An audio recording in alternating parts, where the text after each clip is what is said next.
Welcome, everybody, to 52 Living Ideas. It's wonderful to have Dr. Angela Cortellessa back, and we have a really special guest today. It is Yasuhiko Kimura. So really looking forward to this. Take it away, Angela. Thank you, Shrikant. Yes, I completely agree. I'm really excited today. We do have a very special guest. But before we dive into that, if anybody is new here, I just want to quickly introduce myself and the topic before we begin our chat with Yasuhiko. So yeah, my name is Dr. Angela Cortellessa. In 2018, I finished my doctoral degree in human and organizational learning at George Washington University. And as you know, when you get a doctoral degree, you have to do research and write a dissertation. And I decided to do my dissertation on modern day polymaths, which is kind of a fancy word for like a Renaissance man or woman, someone with broad, varied skills and expertise and experiences across disciplines, kind of people who break out of the box of specialization.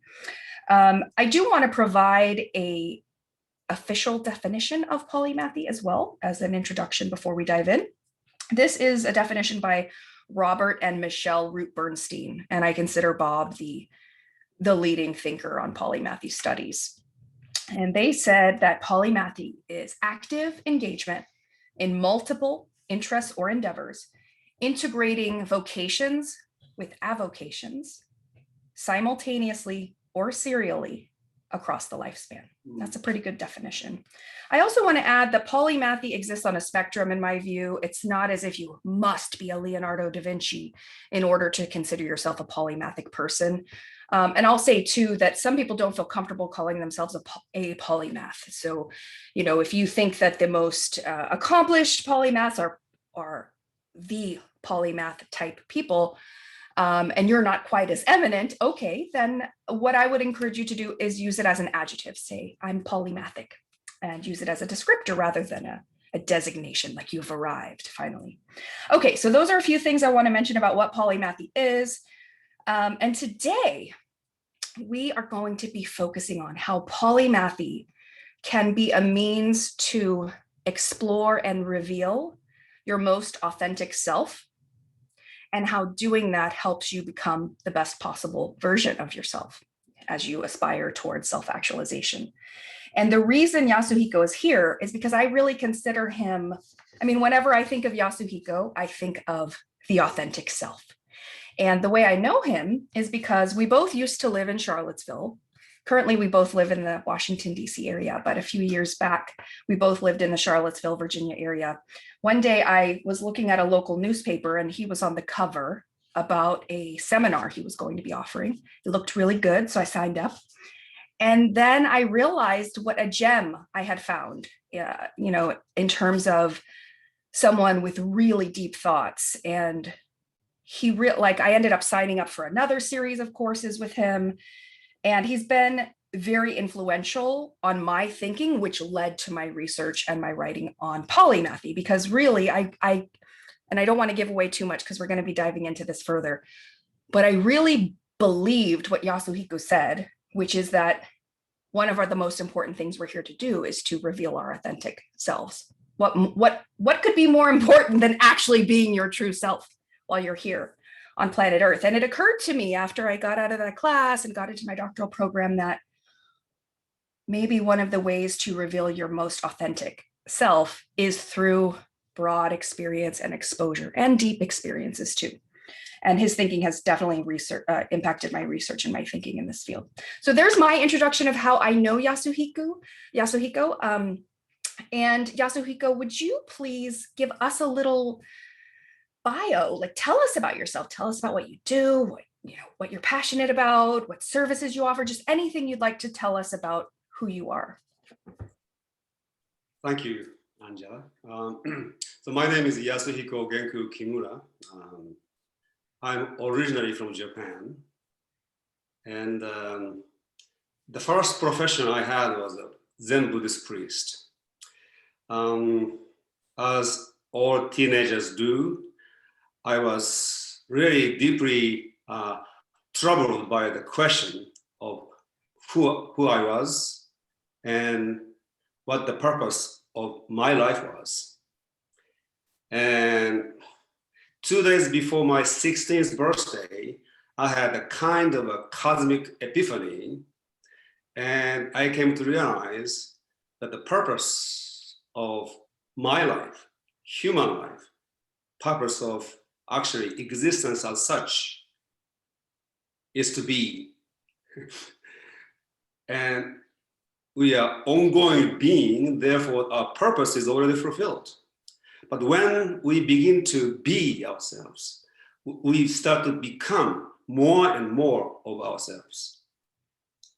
And I realized from that perspective, I realized that the society and the schooling system that I was in, they were trying to make you somebody.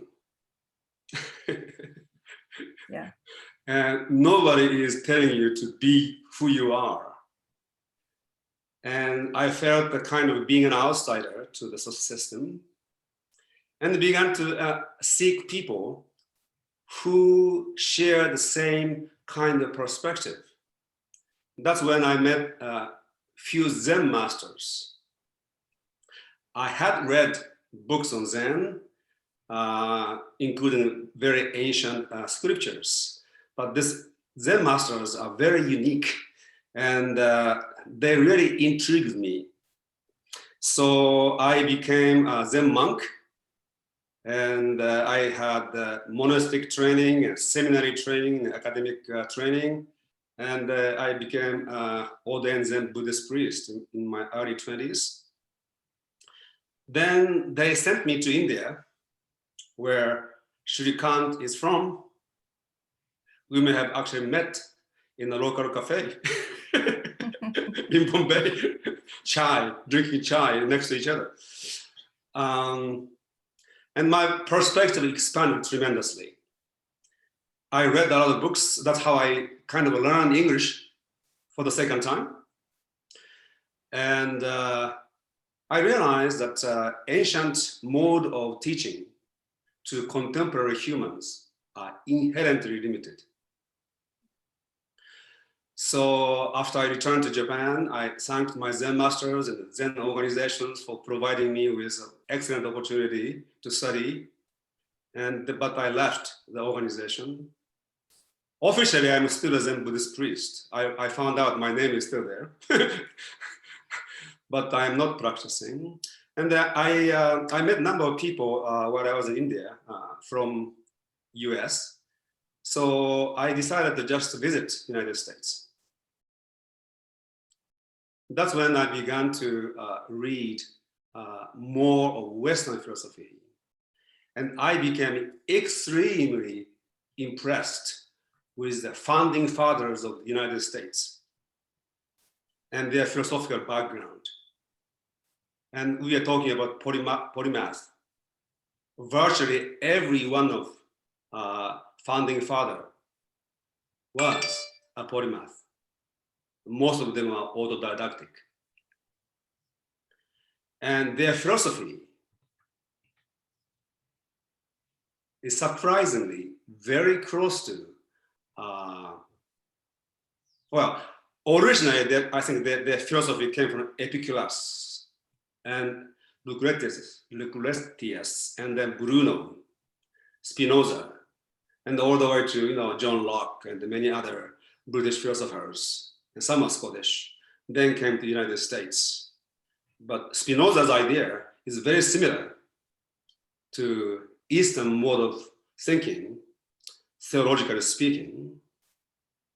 And when they say pursuit of happiness, in the most essential sense, is the pursuit of self-realization.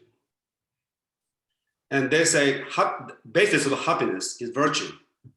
When they say virtue, its closest terminology we can use today is being authentic. Wow. This all comes from the concept of conatus.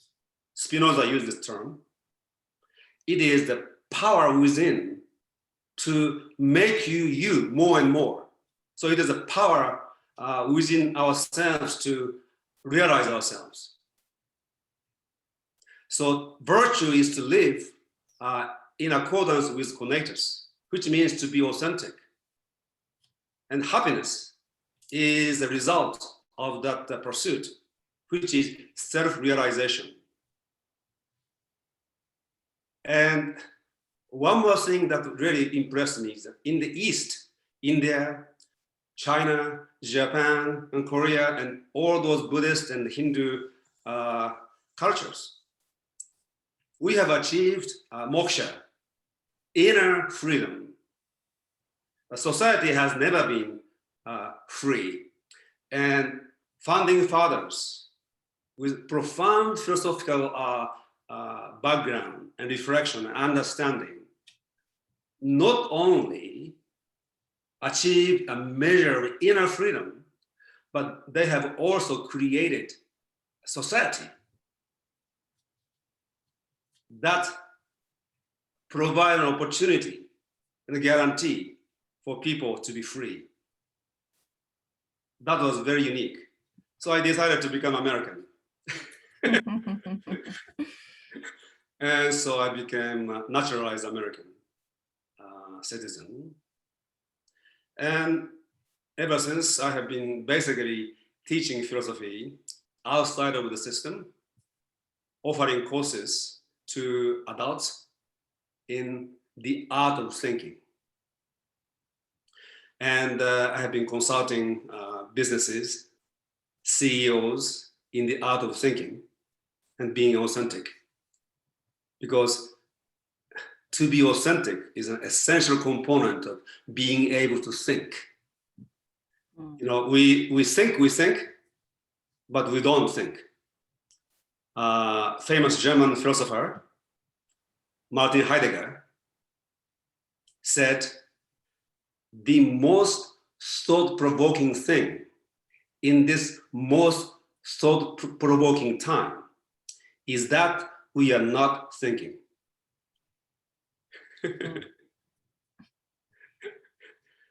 So, going back to your polymathy, you can, so long as you are pursuing being somebody in the system, people will ask you, demand you to be specialized. Because to achieve some status in this society and be successful, you become successful in some field. The whole education system is based on specialization. And becoming somebody means you're an expert or the best in some field. You say doctorate, PhD, doctor of philosophy, but actually you're doctor of something more specialized than philosophy. So to pursue polymathy uniquely in your life is to be you and to become more and more you and pursue your curiosity, natural curiosity, beyond.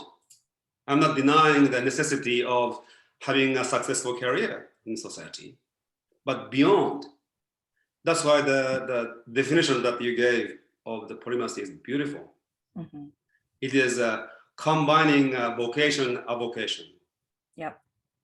So you live your life in the context of fulfilling your passion, authentic passion, and authentic self. And you pursue your intellectual curiosity beyond your specialization. Even within your specialization, if you want to know something really, you have to go deep. And this depth also involves, with many other dimensions. You may know the man named Georgy Gruziev, one of the greatest spiritual philosophers of the 20th century. He said this: to know is to know all. Not to know all is not to know at all. And in order to know all, you only need to know a little. But to know that little, you need to know a lot.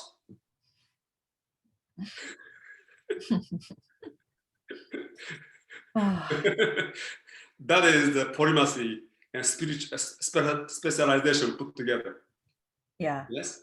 Yeah. So that's why I'm extremely interested in your work, and we are very much aligned. Definitely. And I don't think you see I have studied two people who are called 20th century Da Vinci, Walter Russell and Buckminster Fuller. They are, well, let's see. Walter Russell was born in 1871. Buckminster Fuller was born in 1895. Walter Russell died in 1961, and Buckminster Fuller died in 1983. Long life. And they explored wide variety of fields and integrated into their work. And but why? Neither one of them had any formal education, really, to speak of. Walter Russell left school when he was 10 years old. There was a reversal of fortune of the family. So he needed to work. Buckminster Fuller was kicked out of Harvard University twice. So they pursued their own intellectual interest. So, and all the polymaths whom I have known, regardless of whether or not they have any academic training, they are all autodidact because they pursue their intellectual interest, which means they are free in their consciousness to pursue what they are interested in knowing. Yeah. Mm-hmm. Yeah. Absolutely. Well, Yasuhiko, thank you so much for all of those gems you just presented. And by the way, Yasuhiko mentioned that he offers seminars and consulting, and I've taken seminars with him multiple times, and I just want to recommend them to anybody who likes what you're hearing, and if you want to follow up, I highly recommend his courses. And real quick, I didn't do this earlier, but I just want to give you a idea of how the session's going to go today. Yasuhiko and I are going to keep chatting for another 40 minutes or so. Then Shrikant wants to chat with him too, because we have such a special guest.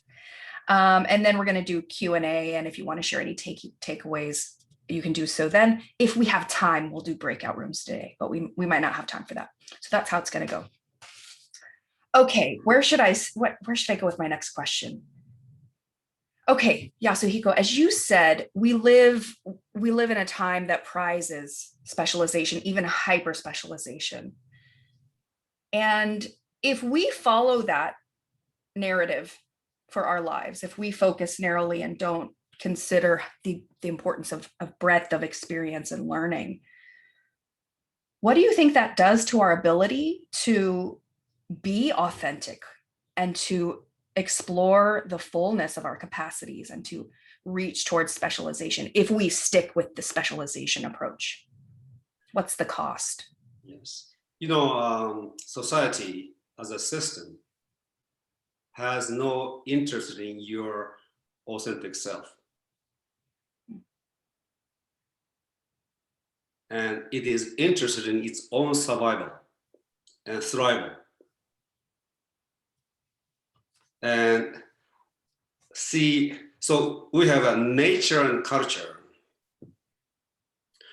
And you are conceived and you are born.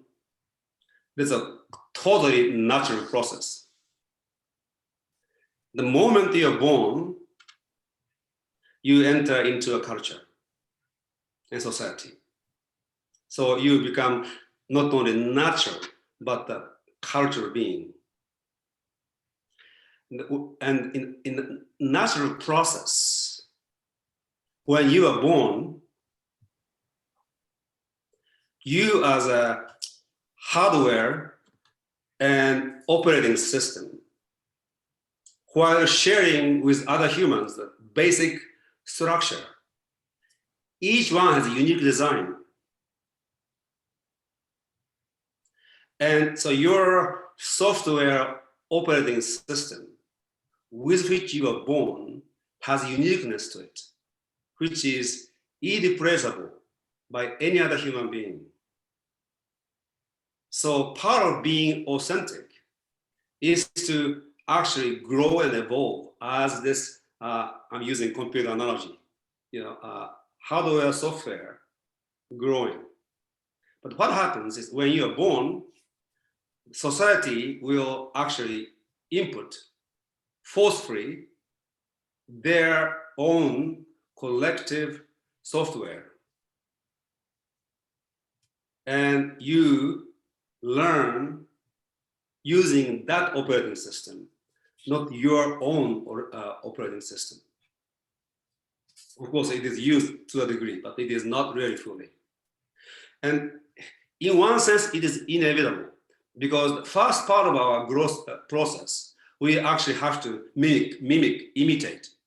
It's mimetic. We learn by imitating parents and other people.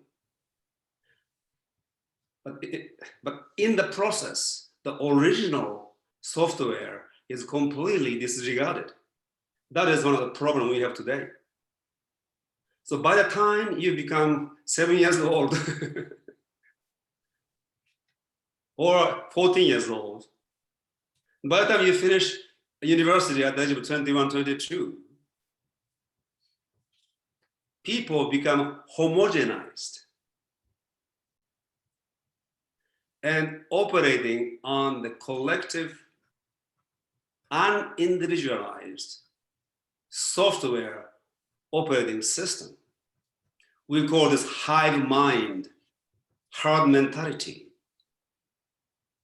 so that you become a useful cog in the whole machine, machination of society. And one part of this homogenization is actually specialization into a particular field. There are 8,000 academic disciplines taught in the universities today. 8,000. And you and I were talking, previously.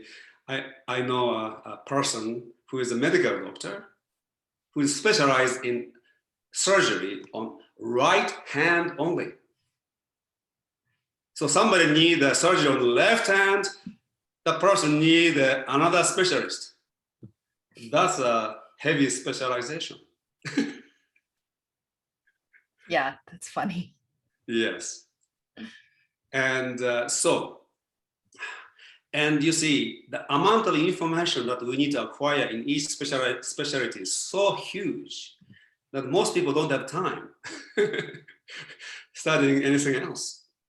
And once you become specialized and become successful doctor, you have ongoing, flow of patients. So you become really this. Mm-hmm.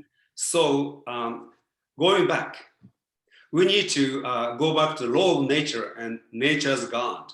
By the way, nature's God is the best translation for the term Tao. Mm. In my translation, I didn't use it, but if I have to use something, I will use that word. That's closest to what Tao means in Chinese.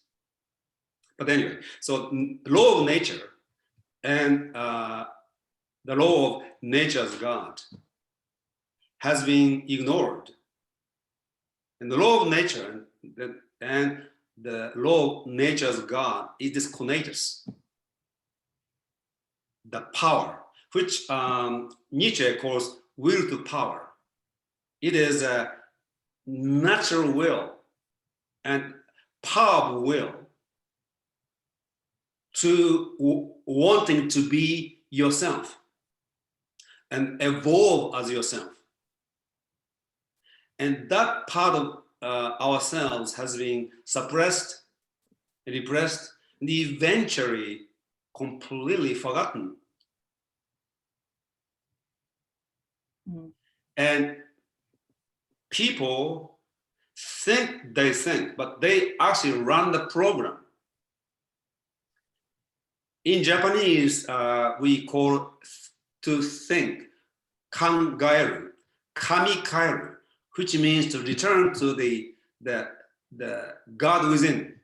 To think means to return to the God within, and God returning to this world. Which means that you get to your authentic self and let this authentic self express itself. That is to me what it means to think. That aspect of thinking has been suppressed. And people who are polymathy somehow maintained something of their unique individual design in the original operating system. And even under the pressure of society, they have maintained this. Another thing is, when you become specialized, you become ignorant of other dimensions of life because you ignore them. You're kind of compelled to ignore them, therefore you become ignorant. And it is very good for the system if the people who run the system, I don't want to go into conspiracy theories, but there are people who are running the system. And look, if you have a conspiracy theory, if you have a conspiracy, okay, you involve many people to do something. It is better that one faction of the person doesn't know what other people are doing, so they don't know the whole picture. So in a way, this whole society is structured like a conspiracy where few people run this whole thing, and people who are involved are specialized, and they don't know the whole picture. They only know what they're doing. And to do this, they give you a PhD, MD, JD, you become CEO, or whatever it is, you get status. In exchange for status, you give up your polymathic nature, which is a human nature. Yeah. So to be a polymathic requires a degree of courage. Yes. It goes together, and you see, a degree of courage. And what is courage? Courage is a mastery of fear. Most people run by fear. The people who become courageous, they master fear. What happens when fear is mastered? It becomes intellectual curiosity. Because fear is always fear of unknown. So it is always the experience of the unknown that can cause fear. But if you transform this fear in the face of the unknown, that actually becomes intellectual curiosity. That's a great point. Yes. And that is courage. So people who are courageous, intellectually especially, they are very curious people. And when you're curious, what happens? You ask questions. And how the society suppresses your curiosity and your polymathic tendency is to suppress your questions. Babies, you have 4.5-year-old baby or child, not only a baby, I don't think. I'm sure she asks all kinds of questions. Yeah. And the parents usually kind of suppress it. And then when you go to school, teachers monopolize the question and the answer. And when you have a real good questions, they ignore it. So you stop asking questions because asking questions has no reward. Memorizing the question and answer has a reward. Right. Eventually, you become a PhD and MDs. I'm not putting down PhDs. I'm speaking to one PhD, whom I know very well. And I actually one of the people I supported you in getting degrees, you know, because of your intelligence and stuff. So I'm not putting them down, but you see, it become like a bait. Mm-hmm. So that is where we need to be in touch with the law of nature and nature's God and Tao of our being, and continue to satisfy our own connators, will to power, the power to self-realize. And in that context, you can hold society within, and you strategically place yourself in society so that you don't starve to death, to become, you know, and you can support your family. Yasuhiko, I have a follow-up question to that. Yes. The law of nature. I don't know. I thought of evolution when you said that to some, that came up in my mind. As you know, there's this book called The Phenomenon of Man. And one of Teilhard, who wrote the book, one of the things he said as he studied the patterns of evolution is that a common theme in evolution, whatever creature or plant you're looking at, is increased individuation. Mm-hmm. He also said, in addition to increased individuation as the evolutionary urge, Mm-hmm. there's also increased cooperation amongst those differentiated parts. Mm-hmm. And when I hear individuation, I can't help but think of polymathy. And it makes me wonder, is expressing our polymathic nature part of what evolves us as a species? What do you think? Yeah, individuality and indivisibility come from the same root. So being an individual is to achieve indivisible wholeness of being. Becoming a specialist is a fragmentation of your own consciousness. Mm-hmm. So being a polymath, uniquely in your own way, is to become, it's a sign of you becoming more and more an individual. So individual differentiation is the direction of evolution. But when you become individual, you become more and more integrated, because it is the indivisibility of the wholeness of your being that grows and evolves. So when you study a very evolved human beings, they are very unique. Mm-hmm. When you listen to Beethoven, you know it is Beethoven.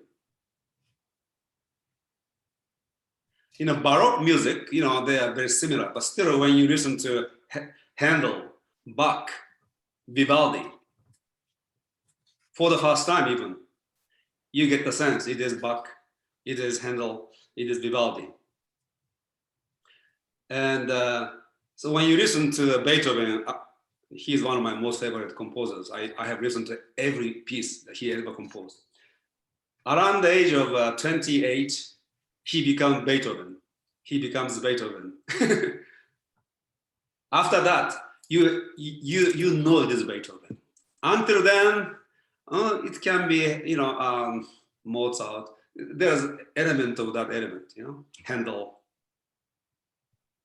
Haydn. I'm sorry, Haydn. There's a lot of similarity to Haydn until the age of 20, 25, 28.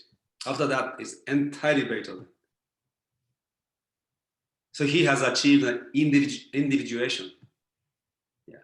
Now, he also, in the phenomenon of man, he also talked about oneness. There are two kinds of oneness. One oneness is actually unique. So when you become more and more individual, you become one as you. Therefore, you become unique. And oneness grows and become more and more one, so to speak. Mm-hmm. And secondly, you begin to have the sense of the whole more and more. You see the connection with the whole that is larger than you, which is experienced as your world. Yeah. Yes. So Yasuhiko, I think a lot of people, a lot of the polymaths I've spoken to, there's a sort of self-consciousness they have about really stepping into that and owning that and leveraging it fully because of the dominant narratives that we receive saying, no, no, be specialized, be expert, do this one thing, focus on that, don't be distracted or unfocused, or some of the bad narratives they tell about polymathy. But what I feel, as if I hear you saying, is that actually by expressing your ownliness, by exploring your truest authentic self, that you actually help the collective. You help the collective evolve. Yes, no question. Yes. You see, now human beings are very complex. And we do have what is called negative emotions. And one of the most destructive negative emotions people have, not everybody. Everybody experiences jealousy. Very few actually experience envy. And the envy, Ayn Rand defined envy as the hatred of the good for being the good. Jealousy is an emotion that affirms value. You have something, I don't have it, but I don't deny the value you have. I want to have it. I can't have it. But you are not denying the value you want to have, you don't have. Envy is an emotion which actually denies the value itself. And envy is very prevalent in the society. And what happens? Polymathic people are, generally speaking, naturally more gifted than others. Which means you become the object of envy. So if you become an object of envy, it is tough life in society. So what happens? You begin to develop envy deflection device as part of your personality. So somebody who is extremely intelligent, they become funny or self-effacing or humble, whatever that is. Somehow you don't want to become a part of envy. And so you, Shrikant, and your audience, gifted people, you may be able to actually identify with yourself the envy deflection device that you have developed within yourself. Somehow you don't want to offend people because you're gifted. Yeah. And so that's one of the things that prevent people from openly gifted, openly polymathic. Again, it is a culture and society. So you want to free yourself from this envy deflection device that you have developed as a part of your personality. And luckily, I had that experience when I was very young. And so I said to people, you may have heard this, I say to my students, what other people think of you is none of your business. Really. Yeah. Not my original statement, but I say that because you have zero control over what other people think of you. You do everything possible to be liked by somebody, but still that person may dislike you. And nothing to do with you, actually. You trigger something that is within them, so they like you or they dislike you. It's amazing. Any emotional reaction, it doesn't come from the present moment. It comes from the past experiences. So you're intelligent, highly intelligent, and that people have emotional envy. You kind of represent it, but it has really nothing to do with it personally. you seem to represent something. So this freedom from envy deflection device, and actually the freedom from what the concern for what other people think of you, Gurdjieff called this internal consideration, is essential for gifted people, polymath, to master. It's another form of courage. Mm-hmm. It's courage to be who you are. So it is beyond intellectual curiosity or intellectual courage to know what you don't know, but also courage to be who you are, regardless of what other people think of you. Absolutely. Question is, what you think of yourself? Yes. Yeah, absolutely. That's the only thing you have any control over anyway. Yep. Yeah. So Yasuhiko, I'm hearing you say that, we live in this society that doesn't particularly care for us becoming our best selves. They care for us to be efficient and to contribute to the machine. Mhm. But if we want to be our best individual selves, if we want to be free, we need to be curious. We need to be brave. We need to not care so much what other people think, or if we make them envious somehow. We have to step into our fullest capacities. Do you have any other advice for people who are wanting to do that, to unleash their authentic self, who are wanting to unleash their fullest capacity? Any other advice for someone who wants to be brave and do that? Okay. There are a few things that we can actually do. One is what Sri Kant is doing. We are a minority. We are in the minority. Mm-hmm. Some of us are completely alone. Maybe all of us have experienced at one time or another being totally alone, not being understood or appreciated for who we are. Mm-hmm. If anything, being criticized. Mm-hmm.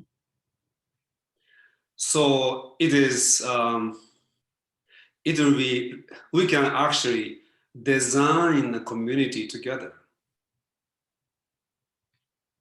Right now, we are limited in terms of a meeting online only. How do I live in Manhattan? I mean, I had lived in Manhattan before. How do I know him? I would have joined him and had a nice conversation together. His group. My wife and I almost started the Socratic Cafe in Manhattan. Yeah. So something like that, and that can lead into something. Mm. But first, we want to come together. Yeah. Can I give a quick plug? I have a Facebook group called Polymaths Place and a website and a YouTube channel and who knows what other forms or fashions it may take in the years to come. But I want to say I am attempting to create community for people like this. Mm-hmm. Yes. Yeah. And second, that's they're all interrelated. Second thing is to be a polymathy, also polymath, comes along with being a free thinker. I used to use the term authentic thinking for yourself, which is easy to say, but it is not often the case with people.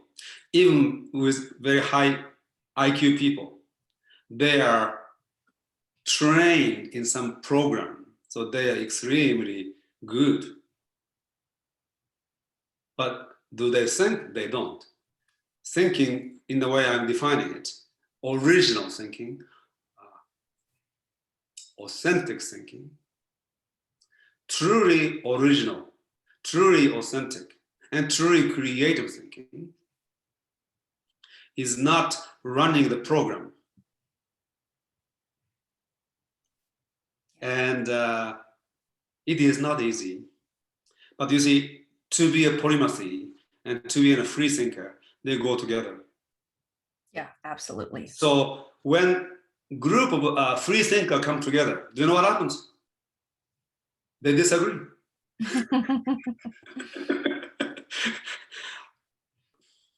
There was a man named Eric Hoffer who wrote a book called The True Believer, a good book to read. He was another one of those autodidact.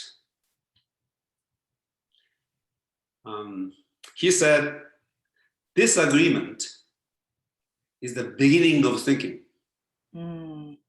Yeah. Not only the disagreement with others, but with yourself.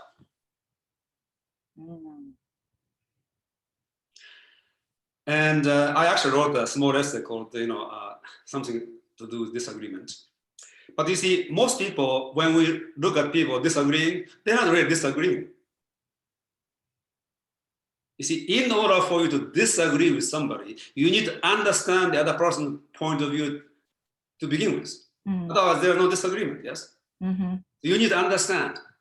In most cases, what we see this disagreement is, it actually a monologue. You misunderstand somebody's thought, and you are disagreeing with what you misunderstood. So there's no disagreement. There's a two-way monologue. There's no dialogue and there's no disagreement. He is agreeing with himself and she is agreeing with herself. They appear to be disagreeing with each other.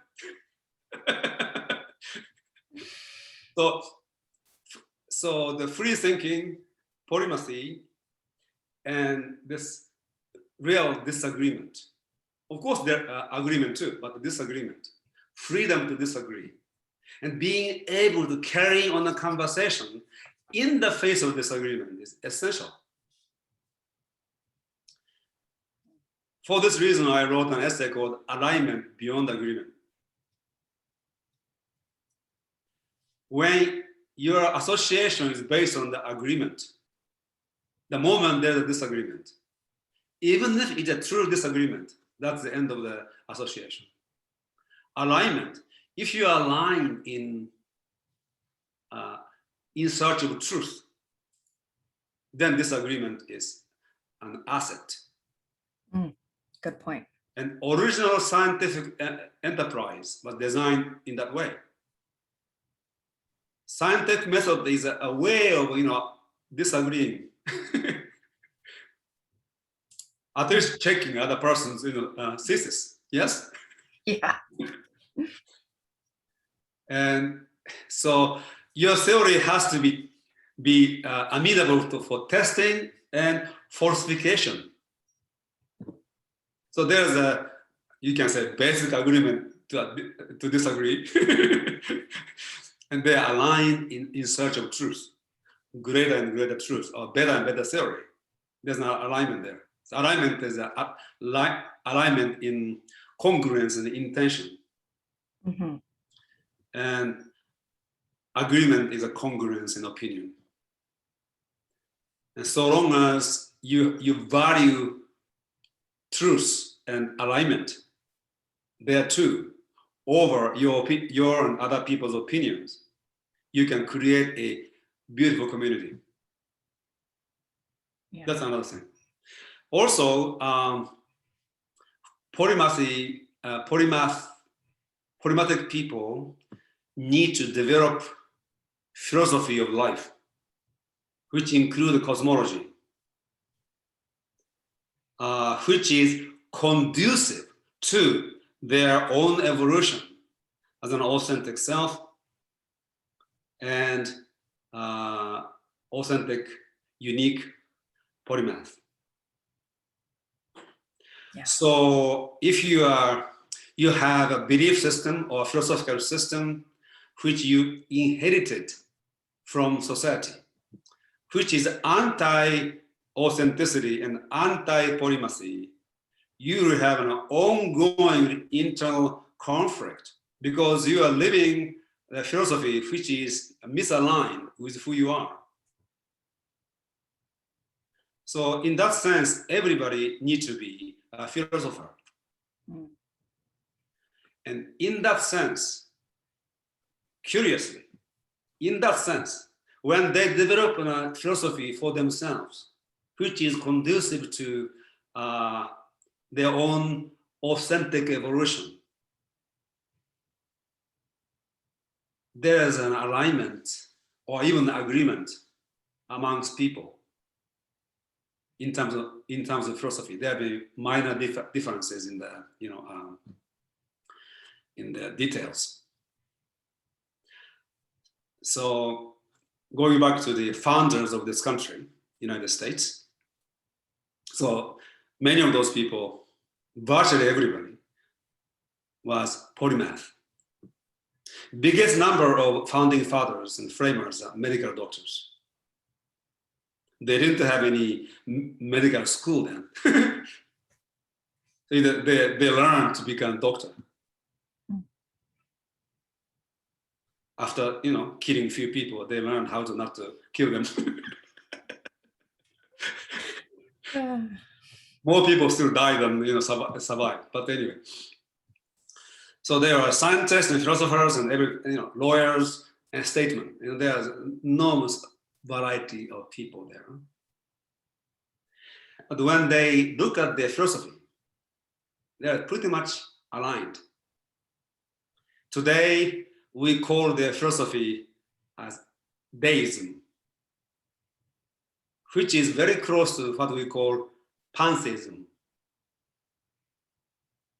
And majority of founding fathers are philosophically in the minority. And they are called by the rest of the population as infidels, heretics, atheists. Nobody was atheist, but they were called atheist. They had a different concept of God from the Christian Orthodox concept. So, if you count the people, official signers of Constitution and Declaration, plus those people who didn't sign, but they are involved, probably there are about 300 people, 300 out of 3 million who actually changed the course of history. 300. All free thinkers, polymath, aligned in their intention to create new nation. And they disagreed vigorously. Alexander Hamilton and James Madison came together to write the Federalist paper, but no sooner they finished it than they separated because they disagreed. Yasuhiko, I probably have time for one more question, and then I'm going to let Shrikant ask some questions too. But I guess my last question will be, so one of the things I remember you talked about in your seminar, and it stuck with me all these years, is that we're born to our parents. We have a certain genetic inheritance. We're born in a certain time, in a certain place, and we get that stuff. Who knows if we had any say? Who knows if we had any say over any of that? Probably not. Maybe, who knows? But at the end, I remember you talking about the concept of giving birth to ourselves. Mm-hmm. And it has occurred to me, like, how is one to give a true birth to their most authentic, best self, Mm-hmm. unless they explore the breadth of what is available to them, unless they have versatility in their humanity? How can they really give birth to their fullest self? So for me, when I think of really stepping into myself consciously, purposefully, with intent, writing my own story instead of inheriting the program that you talked about, it occurs to me that having breadth and depth, but breadth of experience is critical. If I'm going to author my own story, how can I really be my best self unless I have a big toolkit and lots of exposure and lots of learning? How can I be my best self if I let myself be a cog in the wheel? I don't want to be a cog in a wheel. I don't want to exist in a box. I don't want to exist in one silo. I'm curious what you think of that. Can you just sort of give some of your thoughts about the importance of variety in that giving birth to your best self, yourself process? So we are all born, yes, once. Yeah. And most people die. And few people give birth to themselves. Again. But it's not really again in the sense of repeating, anew. So when you study those people who have given birth to themselves, the experience begins, the youngest, around the age of 28. And there's a book called Cosmic Consciousness by Richard Bach, which was written in the beginning of 20th century, actually published in 1900.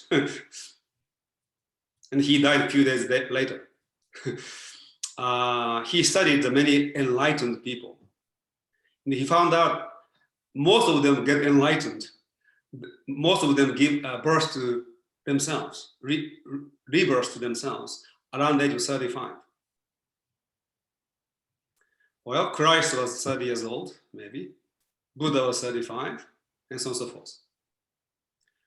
And oldest was in that book, oldest was Emanuel Swedenborg at the age of 56. And in my own life, yeah,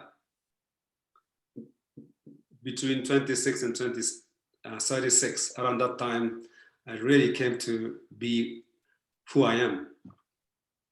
I had an insight when I was 16, too early. It was the beginning of the right course, but blossoming. So what happens? Number one, you need to really wanting to live as you. You need to value yourself beyond your social status. You need to have a purpose in life, which is larger than just succeeding in life. According to someone else's standards. According to someone else's standards. So what it requires is a true self-honesty. If you are really honest with yourself, look at your life. There are areas you have some suffering. And where there is suffering and pain,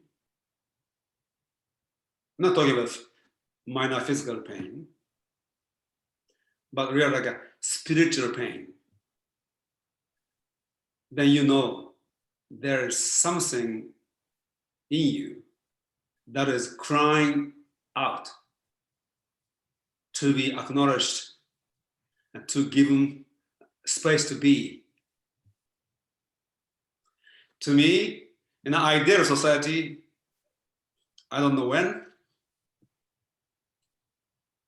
people will become enlightened in a natural process of growth. Until then, we need to really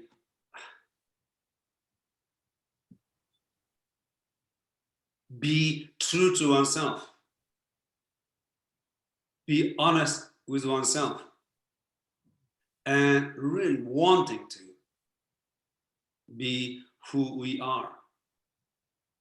You can never exhaust your potential.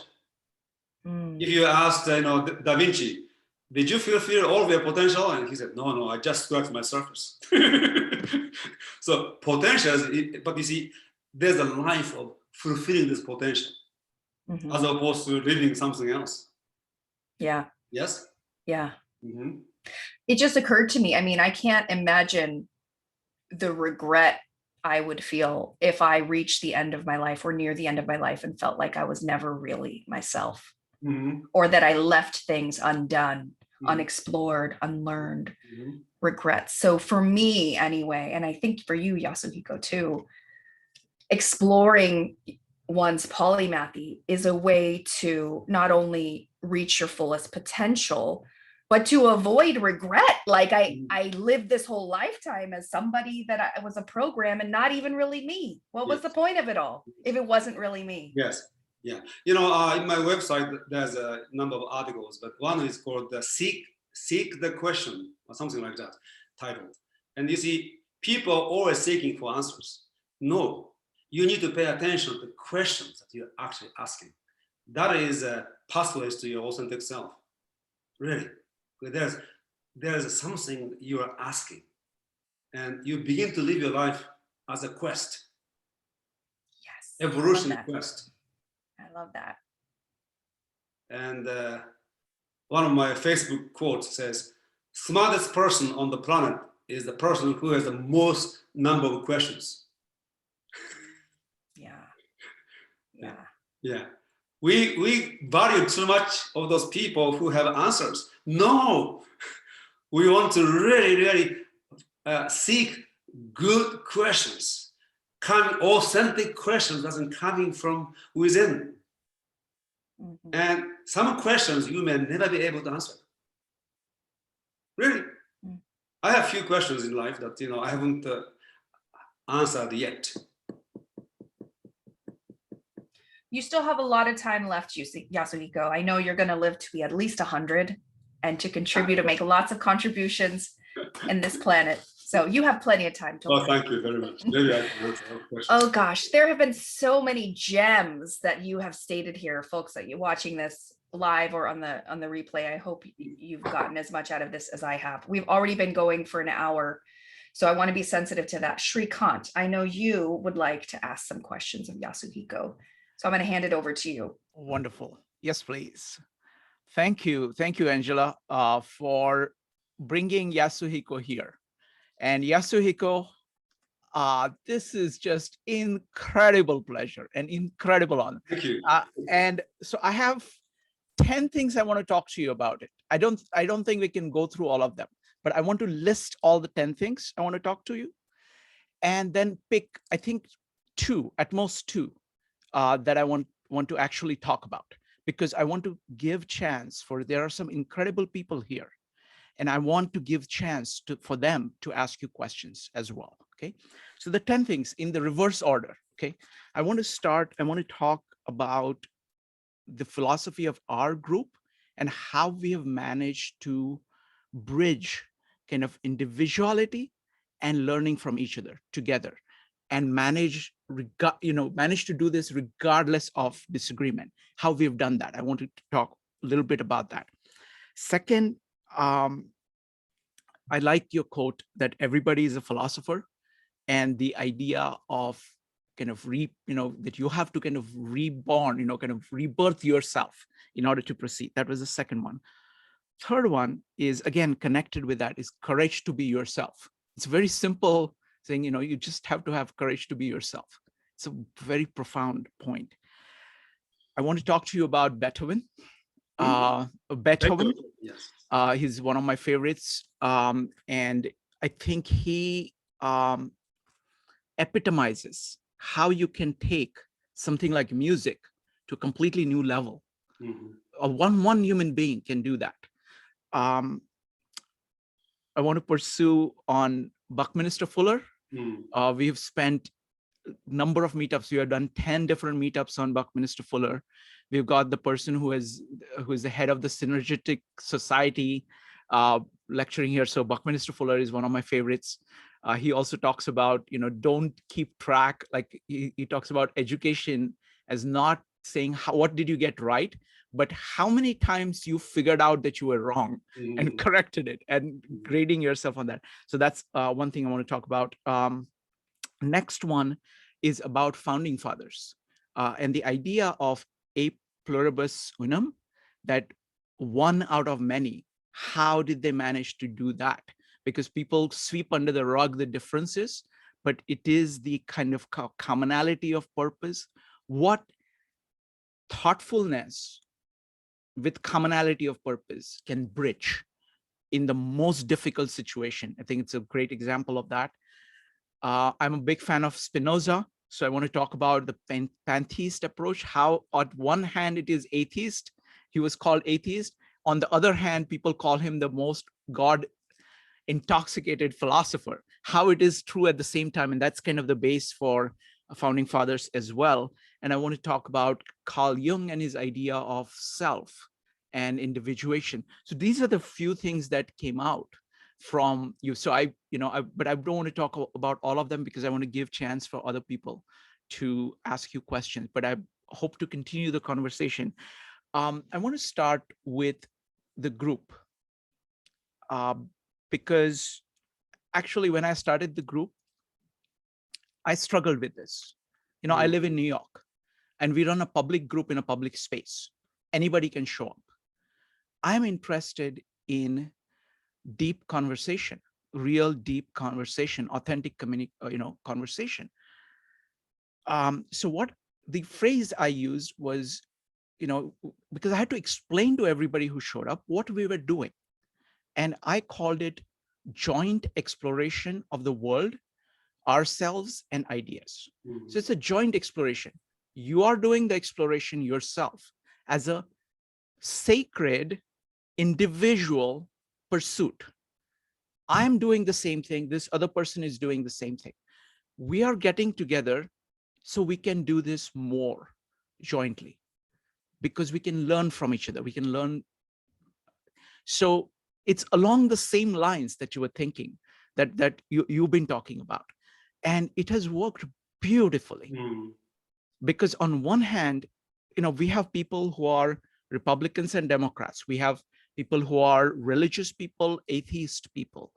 And once they establish this foundation, that each of us individually is trying their best to understand the world, and truth is all that matters to them about the world, about themselves, they actually regard correction as being of tremendous value being offered to you. It is like you have to be full of gratitude if somebody shows you that you're wrong. So I very much identify with that. So I just wanted to let you know that. So any thoughts about that? I say opinions and ideologies divide, and quest and commitment unite. Beautiful. And you have brought people together based on the quest and questioning.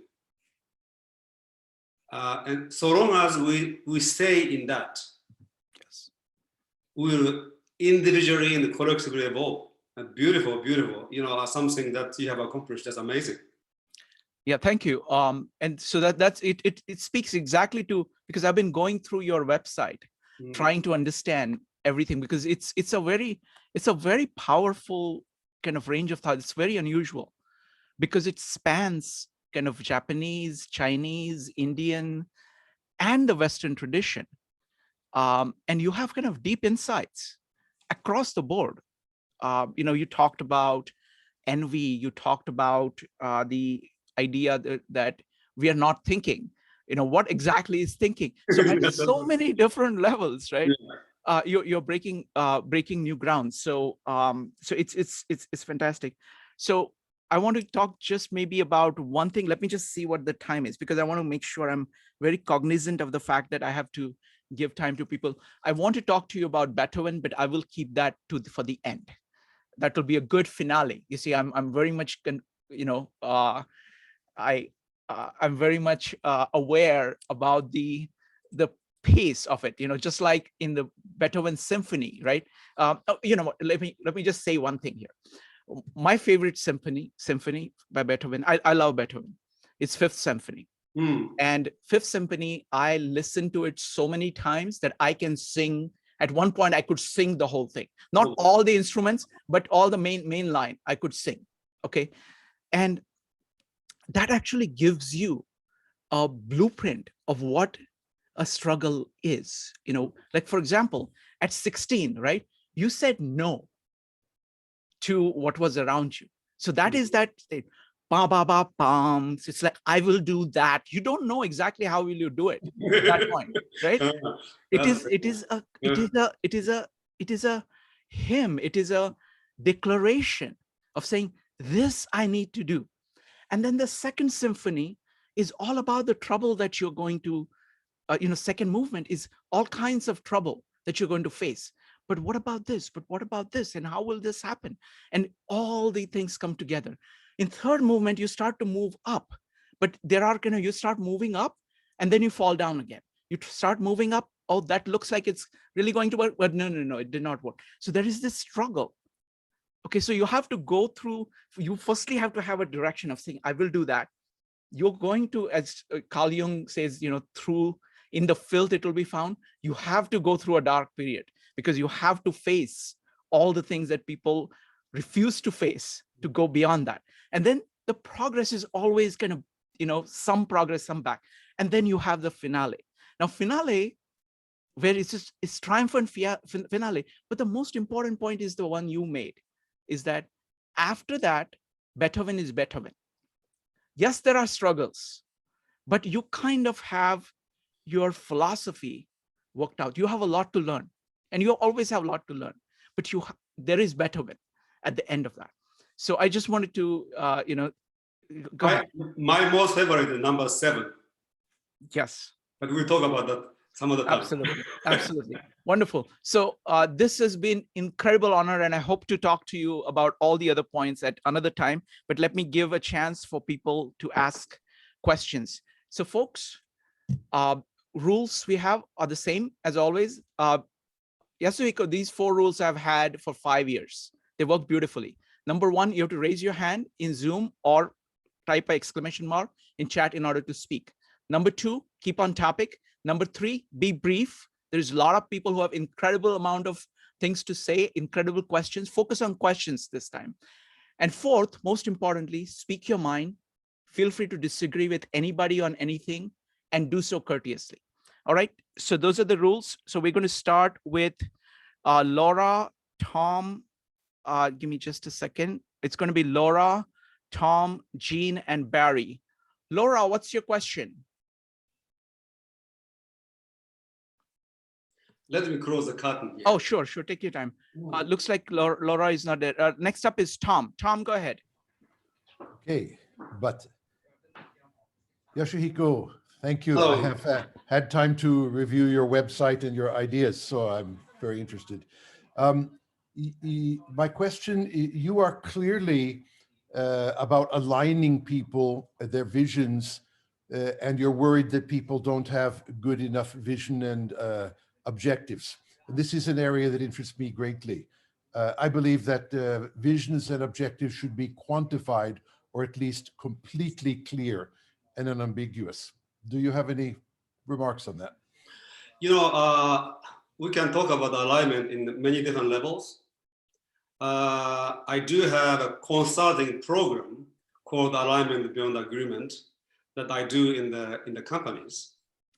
In which case, company has its own purpose, and each person, has his or her own purpose, and they will self-reflect and re-examine what they think is their purpose. And in the process, they become clear again as to what they are committed to. And that's one level. And in the larger level of human life, in the bottom line is the most fundamental sense. Humans are aligned in their vision, which is actually evolutionary vision, will to power. They want to be happy.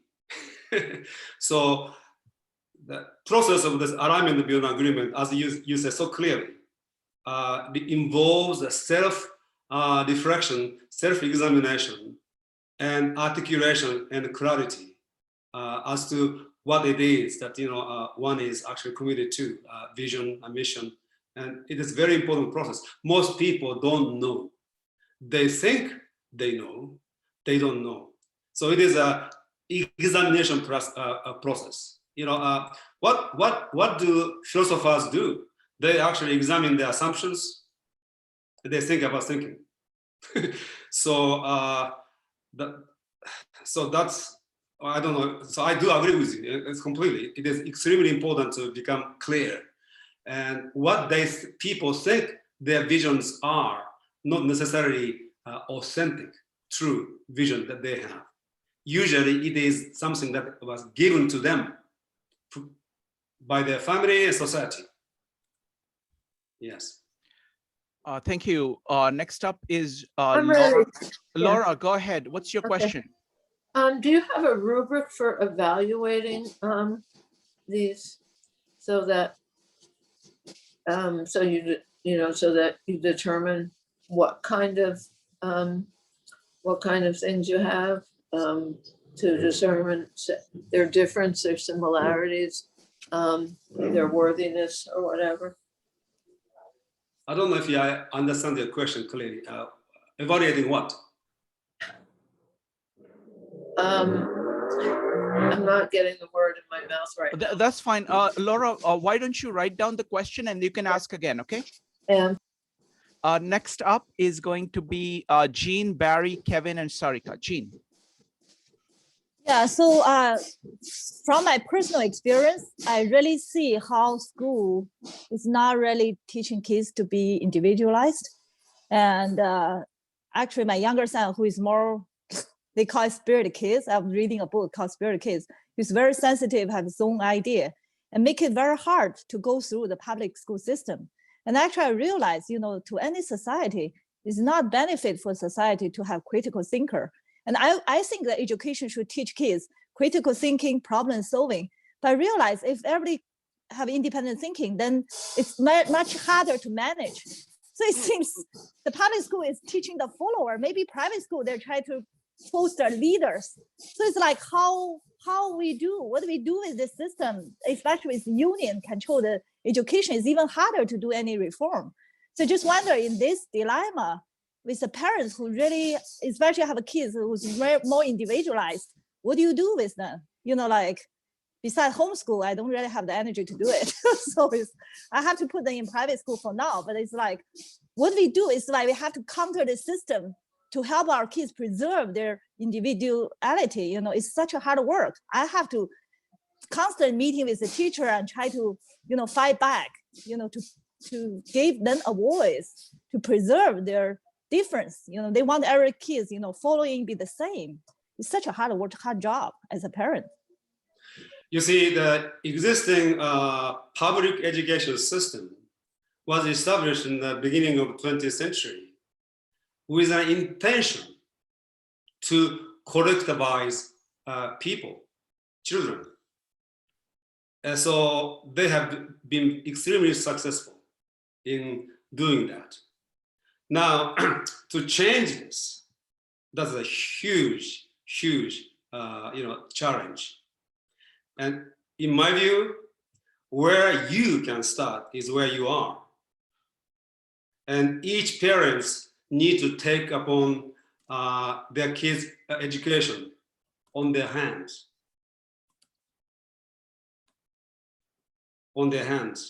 So in your case, you are homeschooling. And I have met many people who are homeschooling. And then you can, if you have extra energy, you want to look around in your community and find a way to create a better system within your community. This is a distributed, decentralized, what I call omnicentric approach. Until we cannot wait. You see, we cannot wait for having good politicians occupying positions in the government to change the system. So that is the only way that we can do, in my view. So where you are doing the right thing. And the second thing is, when I lived in California, there are parents who are homeschooling their kids, created a community. they actually helped each other, which actually expanded into England. So homeschooling parents in England and homeschooling parents in California, and some are actually in Canada, they had a networking group and they actually helped each other. So that's maybe where you can start. Wonderful. Thank you. Next up is going to be Barry, Kevin, Sarika, Judith, and Maritza. Barry, what's your question? I was writing down my question, so I have two questions, but I'm going to integrate them into one question. And forgive me for my poor Japanese, but how do you perform uchi soto in as an authentic polymath when you're dealing with bullies? Dealing with what? Dealing with bullies. Bullets. People that so you're in a group but you're not part of the group. That's what uchi soto is, isn't it? That you're an outsider, but you're inside it. And so I am 78 years old. I have not figured out how to do that. It makes me angry when I'm bullied. And often I find myself walking away from that and finding another group. That's how I found this group. I've written 2 books and I was in a writer's group, and they kept calling, and one guy said, I don't want you around, you're a genius. And I don't, and so I left the group. Is that the answer? Or is the answer, how do you not get angry? And it's and I think there's a word, it's uchi soto, isn't it, in Japanese? Go ahead. Is inward or inside, and soto is outside. First, given the way the society exists today, we need to be ready to accept that we are outsiders. We are minorities, number one. So in that sense, you are, wherever you are, in the most fundamental sense, you are an outsider. And actually it is, I feel blessed that I'm an outsider because I can enjoy my life maybe much better than being an insider. So even when I'm in the system, working within the system, I'm not of it, number one. And number two, this is very important. Shrikant will love this. So Buckminster Fuller defines universe as the aggregate of all humanities consciously apprehended and communicated, non-simultaneous and only partially overlapping experiences, which means universe is an abstraction and a story, number one. And you are a universe, which is a part of this aggregate. So when you and I die, a universe disappears. My universe and your universe disappear. Or you as a universe disappear. And I as a universe disappear. And this universe has never been in existence before and will never exist again. This is another way of talking about monad. So your world, or whole of your experience, nobody can experience. You shows up in my experience and I show up in your experience, but you don't experience my experience, my universe as experience, and I don't experience you as an experience, and your experience, your universe, your world. This is once in the history of entire universe. You as a world, you as a universe has never, ever, ever taken place before, and never will take place again. Yes, singular, cosmic destiny. And in that universe, everything shows up. You show up, me. So monad has no windows, which means I cannot experience your experience. However, you showing up in my world, you can be a portal for me to to enter in your experience in a very unique way. And you enrich me if I do that. And if I show up in your universe or in your world as a portal through which you can experience my world and my universe. So once we have that ongoing experience of being a universe, everything and everybody shows up as portals. So those people who are not nice to you, those people who don't understand you, whatever, they are a portal into their world. And you get to experience them if you relate to them that way. So in the ordinary sense, you and I are outsiders. We will, at least some aspect of us will be always outsiders. But we can be in their world by making them show up in our world as portals. Then you don't get angry. I actually start to have an experience. And to be very honest with you, many people's lives are very silent. Even those people who are really nasty to you, you really experience their world. It is very silent. They don't need to be that way, but somehow they're that way. So there is an element of compassion. So that may be the way to free yourself from this anger and enjoy your life. And you see, you are enjoying your universe on behalf of the rest of us, because we cannot experience the universe. Wow. Wow. Amazing. Thank you. Thank you. Next up is going to be Kevin. Kevin, go ahead. Yes, thank you, everyone. I agree with you. Say the nature is God in the Taoism. You've been like from Japan, know Chinese, Korea culture, also been a Indian, then the U.S. Western culture. I would consider yourself as a polymatic philosopher.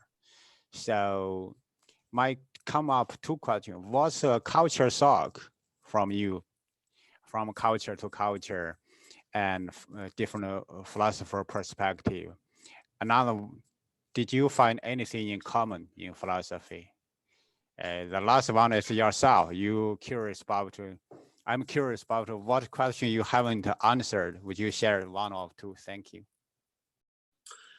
Well, you can always find similarities and differences in cultures. Even the Japanese and Korean and Chinese cultures are different. We use ginger and Chinese use garlic. And the Koreans use pepper. I'm just joking, but there's a lot of differences.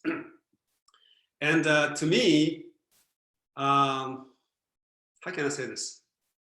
They exist in my consciousness as they are different. And then when I think about something, they come together to my mind, they formulate a thought. So I'm informed by those different cultures and different philosophies. And I don't necessarily, always seek the similarities on them. Let them be there and understand them as much as I can. And when that understanding come together when I'm thinking about something. And I noticed that based on the subject, maybe I'm under the influence of one philosophy over the other. Like Buddhism, even Buddhism and Hinduism, well, Hinduism is like a universe. I mean, it contains everything. It is not just one mode of thinking. And Buddhism is a little smaller, but still is a universe. So those universes exist in my consciousness based on the study I have done. And they come together only when I'm thinking. Otherwise, I appreciate the difference. Just like I appreciate Mozart and Beethoven and Bach. I don't think about the similarity, similarity too much. if I'm answering your question. So understanding is important. But if we want to talk about each philosophy in an academic sense, yeah, Spinoza's philosophy is very similar to, Bruno's. Bruno's is very similar to Epicurus, which is very similar to Lao Tzu, and so on and so forth. And I like those people. They are my favorite philosophers, actually. And Spinoza, I think, the greatest Western philosopher ever produced, in my view. Because he agrees with me. Just kidding. I agree with him, actually. He came much before me. Wonderful, wonderful. Next up is Sarika, Judith, Maritza, and Laura. Sarika. Hi, so kind of expanding upon what Kevin was just saying. I mean, I grew up living in Singapore for a few years, and so I was very lucky to travel around Southeast Asia and experience kind of the epicenter and locus of culture revolving around Asian superpowers, and then moving to New York City. New York City is like the Western world and Western superpowers as well. And like there's so many beautiful philosophies that come out of the East. And I'm trying my best to recall the parts of what you were saying about why you revered America so much. And I wanted to know, like, what kind of hope and promise do you see? Because I sometimes get the feeling, maybe it's most recent times, the roots of colonialism in the world is something that I'm grappling with. There's so many beautiful philosophies. Just a second.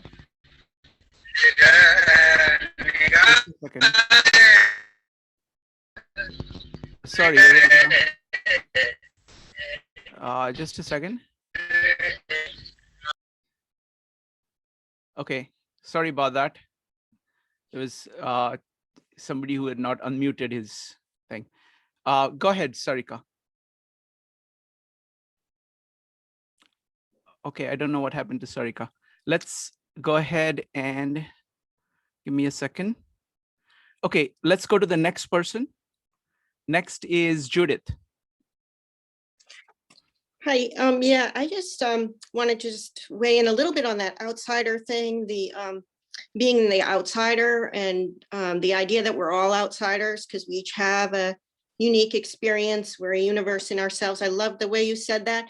But I just feel that it just enhances the polymathic experience too. The more outsider you are by being exposed to different ideas and cultures, the more you can learn.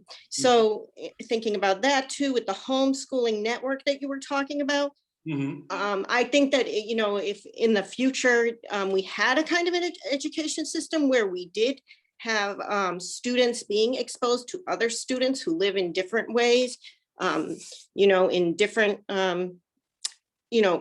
across political, social, economic boundaries, exposed to each other and their ideas, they would be, more well-rounded, and that would chip away at that, what you were talking about, like being a cog in the wheel and just like all your story is based off of whatever your family's told you or your small community. So I thought that, but I have a question for you.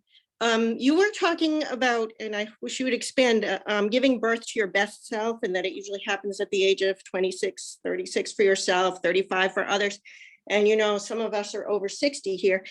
And wouldn't you say, though, it's like, it's a process, you evolve through your whole life, that you are giving birth to your best self? That would give me some hope,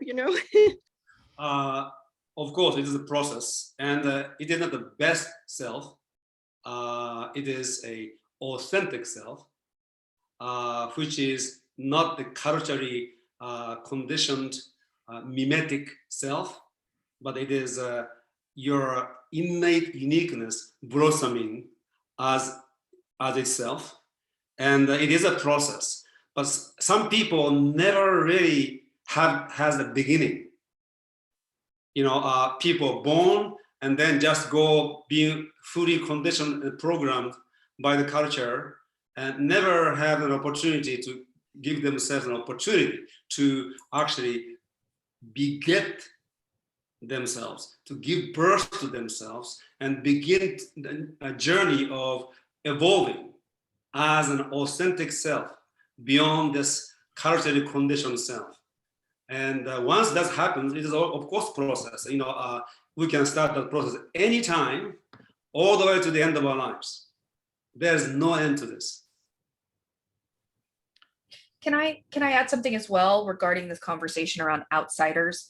I just want to say that, as I interviewed polymathic people, I definitely heard from them that they feel like outsiders. They feel like it's difficult to fit in any particular group. They can kind of partially fit in lots of groups, but because they're so individuated with their unique combinations and zigzag paths throughout life, they may never find somebody. I mean, with that combination, like you said, Yasuhiko, we're all unique universes in our own experiences and never to be replicated in all of time and all of the universe or multiverse or whatever it is. So there's a kind of comfort that people who step into their polymathy need to grapple with getting comfortable with not fitting in. The best we can get is to be a community of outsiders or a community of polymathic people, a community of unique individuated selves.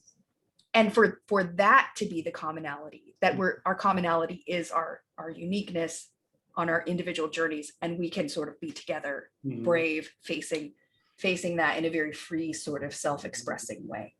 So being an outsider, yes, like be your own authentic, true polymathic self in all that multifaceted richness, and get comfortable with not fitting in, because you might not fit in, but that's how you're gonna be your authentic self. Thank you. Next up is Maritza, followed by Laura. Maritza. Hi, I want to make one quick comment on what was just said, and then I have a question. I'll be as quick as possible. I just want to say I would say, I want to give just a slight different spin. If one considers oneself an outsider within every group one encounters, maybe it's just as simple as changing one's perspective.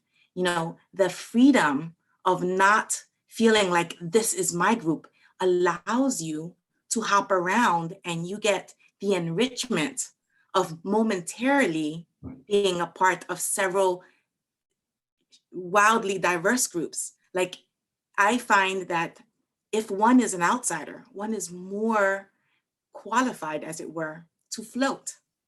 So you can hop from, room to room, as it were, and okay, you might still be an outsider, but you can fit in for just the one little brief moment, enjoy the little bit time there, and then move on. So you can participate. You can fully participate. Yeah. Yes. Participate. Yeah, and so that's what I was thinking. This is kind of a superpower of polymathic people, is because they have this broad toolkit of exposure. They can fit in so many partially fit in anyway, in so many more environments with so many groups. It's kind of an enriching experience because you can find common ground also. It's not just fitting in a group, it's also you meet someone and you have a broad base of toolkits. You could find something to connect with. So it increases the kind of connectivity between individuals in the larger system because they have more ways to connect. Yes, I just wanted to make that point. Sometimes it's just a matter of change in perspective. The question I have is, so you spoke, and I only had time to look at the 2 articles posted. I'm still digesting the second one, processing.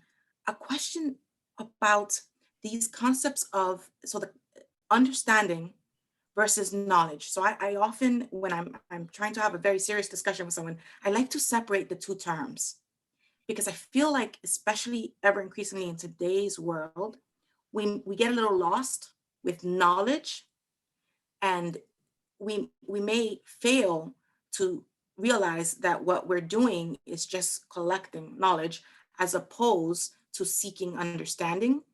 I would love to hear your thoughts on that. By the way, one of the essays that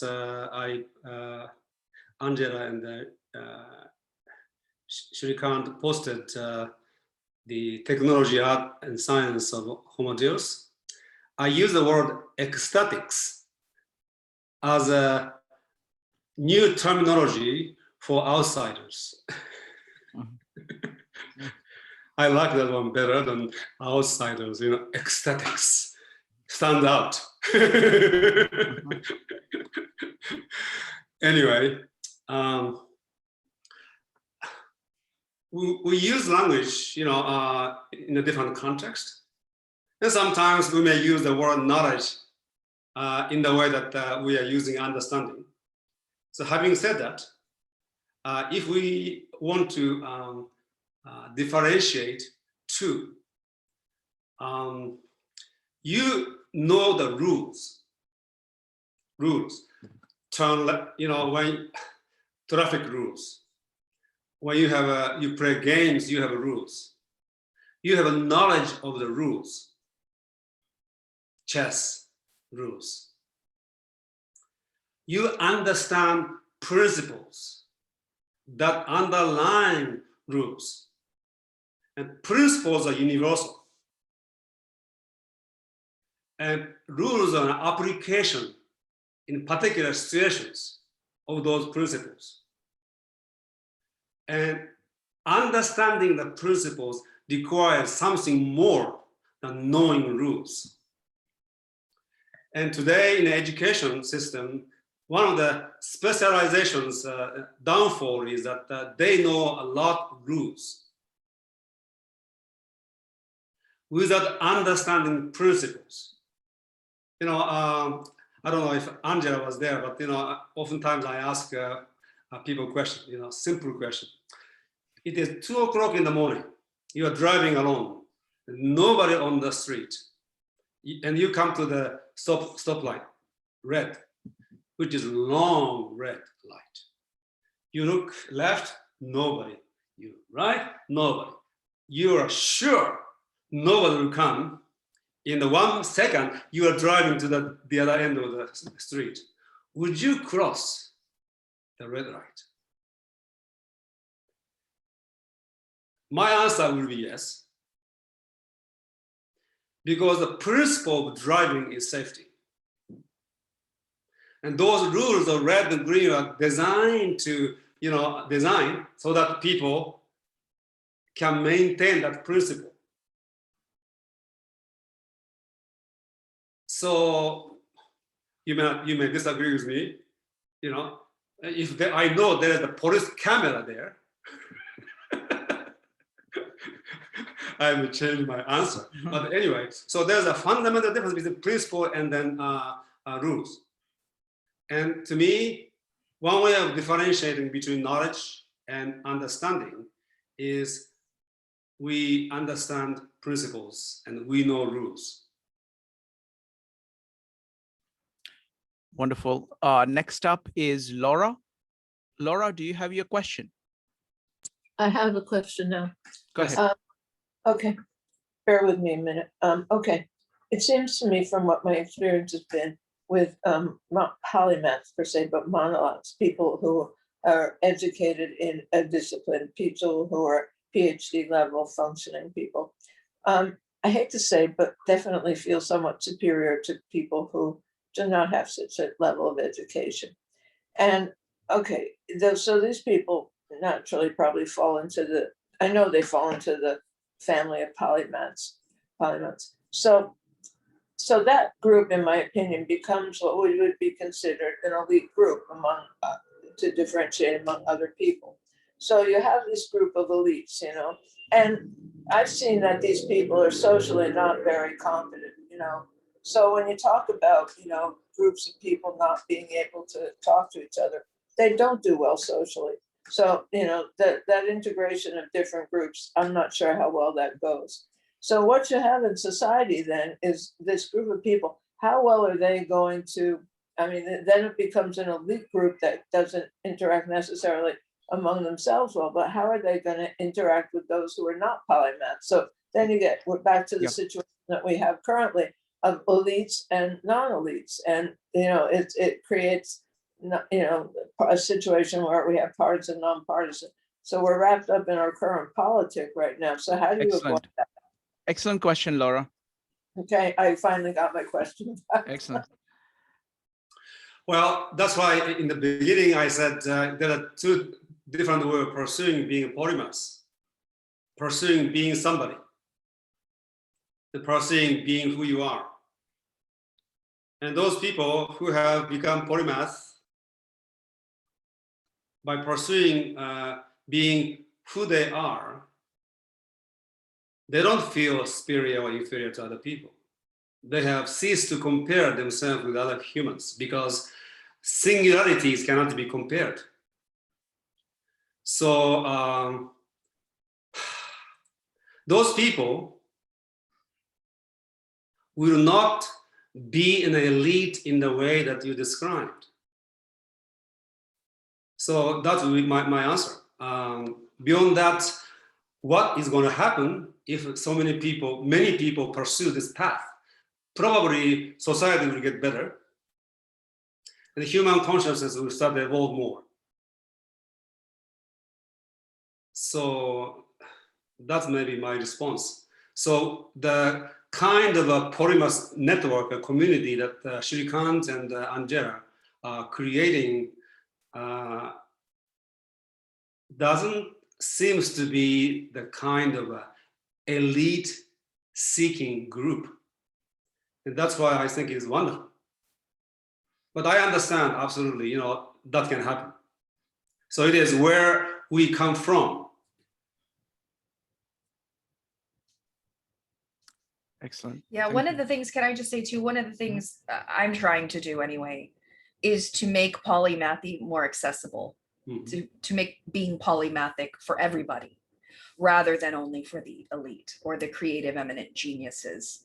And it's why I sort of distinguish between being a polymath, like a Leonardo, versus being polymathic, because we can all lean into our polymathic nature if we so choose to give ourselves that freedom. And that is not just for the elite, that's for everybody. Thank you. Next up is Kimberly. Kimberly? Yep, I'm here. It's just a comment. I just agree with Maritza's comment that I network amongst multiple groups. I'm part of multiple groups, and I got it from my mother. My mother told me when I was really young, she goes, Kim, it's okay to be different. That's what she told me. So I've been different my entire life, but I just accept it. That's who I am, you know? Thank you for sharing that, Kim. It's kind of ironic. I've said this before. There's a sort of paradox about polymathy. For people who really step into their polymathic nature, become very unique, just like all the other polymaths are unique too. So we're all unique, but everyone being unique, we're all kind of in the same boat. You know what I mean? There's a kind of irony there.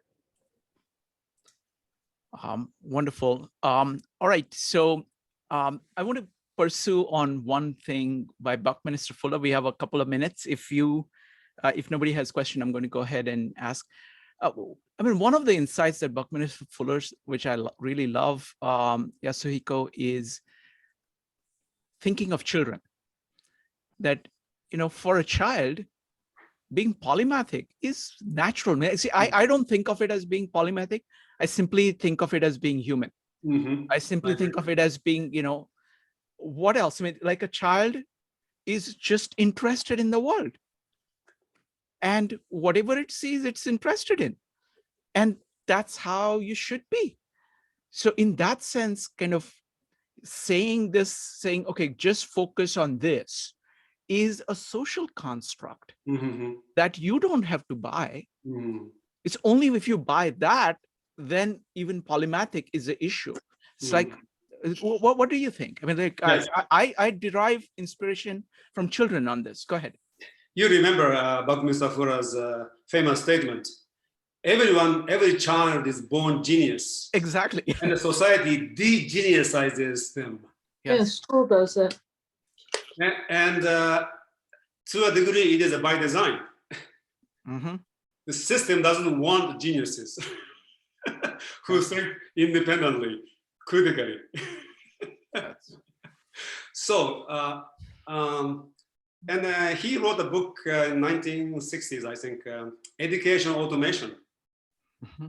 That's I mean, he was a total genius visionary, as we know. But that book is actually quite amazing. He proposes that in the future we use technology, internet technology. In 1960s, I'm using a contemporary terminology to say what he said.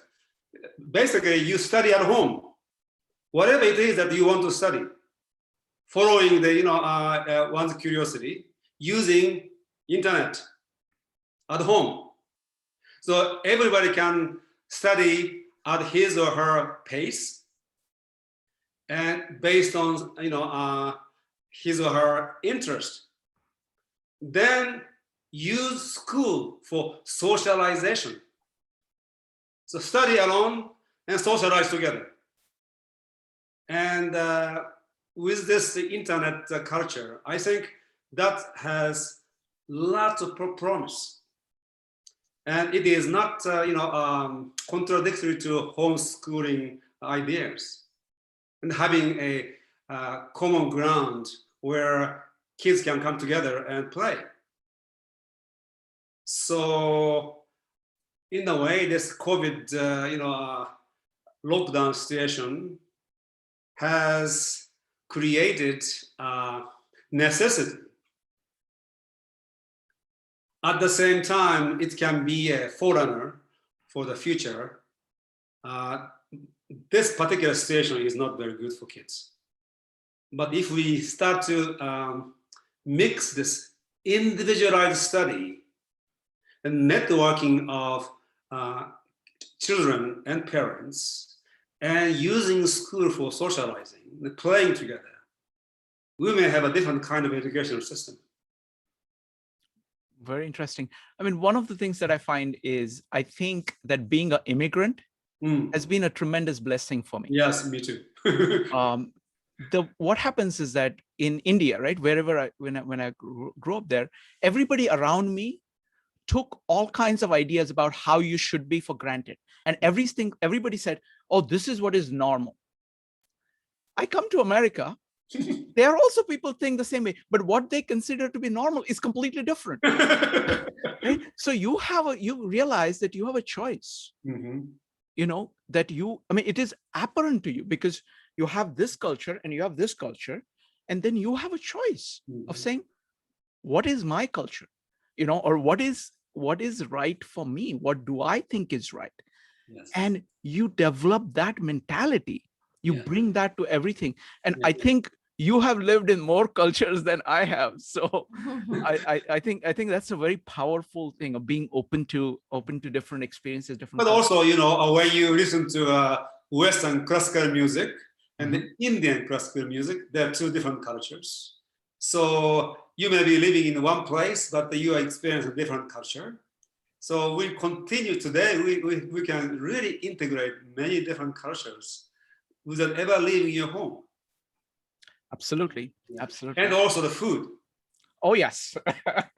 The difference between sushi and Indian curry. Yes. Is very different. Wonderful, wonderful. Angela. Yeah, I know we're getting close to time, and I just want to ask one more question before we wrap up, if that's okay. So a lot of the times when polymathy is discussed, the word means many learnings. And so a lot of time when we think about polymathy, it's sort of relegated to the intellectual realm. What can you learn? What information can you download? What can you get from a book or a class or that sort of thing? But in thinking about polymathy a bit more broadly, like, can you learn from experience? Can you learn from difficulty? Can you learn from cultures or the kinds of things that you were just talking about? And of course, the answer is yes.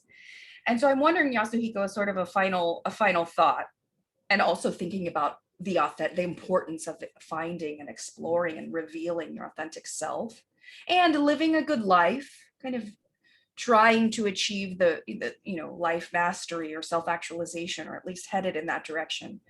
Can you say your thoughts on the importance of the full human experience, even outside books, classrooms, like the normal stuff we think of when we think of learning? what is the importance of learning outside the classroom, outside of homeschooling, outside of books, that kind of thing? What comes up for you? Again, generally speaking, many people actually seem to agree on this. It may change. People start to have real wisdom around the age of 40, 42, they say. Why? Partly because of the range of experience that the people need to go through to have whatever it is that we call wisdom. So somebody at the age of 30 may have read more books than somebody at the age of 50. But somehow there is something about having lived for 50 years, experiencing life, that gives them something which is not possible at the age of 30. In my view, you have a wisdom of 30 years old, wisdom of 40 years old, but there is something about the wisdom of 40 years old that is different from wisdom of 30 years old. And that difference is not the amount of books you have read. It is an amount of experience you have had. You need to have had sufficient number of failures and mistakes and errors before you can even begin to have some wisdom. Speaking about Buckminster Fuller, he said he had never met any human being who had made more mistakes than he had. So he was basically saying he is the wisest man on the planet. I wouldn't say that myself, but anyway, I have made enormous number of mistakes. So, and when mistakes all across, interaction mistakes, existential mistakes, and all kinds of mistakes, relationship mistakes, career choice mistakes. We make all kinds of mistakes. And in one sense, everything is a mistake. If we have a perfection as a standard, nothing we do is perfect. And from there, we begin to learn. So yes, I agree with you completely. And so again, courage to live. And you need to be able to make sufficient number of mistakes and errors in order for you to gain wisdom. So you want to choose every day, what mistake can I make today? What error can I make today? What new things I can try? Yeah. So in that sense, yes, I agree. But again, courage. Absolutely. Mastery of your fear. And mastery of also the overcoming of apathy. Courage. Yeah, we get lazy. Now you have a PhD, you have a wonderful job. I mean, people respect you, and I have written books. Now, what's the next challenge? Yes, continual growth. Yeah, continual exactly. Learning. Exactly. Yes. Yeah. Wonderful. Yasuhiko, this was fantastic. So any last thoughts, Yasuhiko, for the audience? Well, I'm extremely grateful that I had this opportunity. And hopefully that we'll meet again. Yes. Yes. I hope so too. Much. Thank you. Yeah, and I just want to say thank you so much to Yasuhiko for coming. It's been such a delight. I hope everyone else enjoyed it as much as I did. In my opinion, Yasuhiko is one of the most influential thinkers I've encountered. And I hope you guys will, keep him on your radar, because he's a really, really deep thinker. A lot of good stuff coming from him, and already has posted on his website and all that good stuff. He's a really good person to keep on your radar. Thank you so much, Yasuhiko. And Shrikant, thank you so much for making this possible. Thank you very much. Absolutely. Thank you very much. Thank you, everybody. Bye. Bye, everyone.